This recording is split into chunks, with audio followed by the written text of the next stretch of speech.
पुष्पा नाम सुन के फ्लावर समझे क्या? फायर है मैं।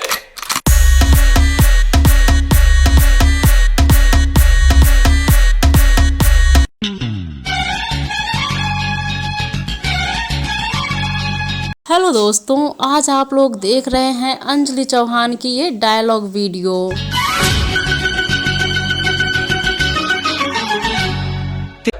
फायर है मैं।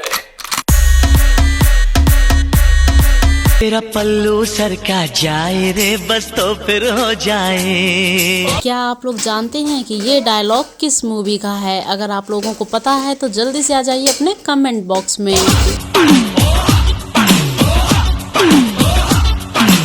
बहुत ही अच्छे होंगे और मैं भी ठीक ठाक दिख ही रही हूँ क्योंकि मैंने नए नए कपड़े पहने हैं।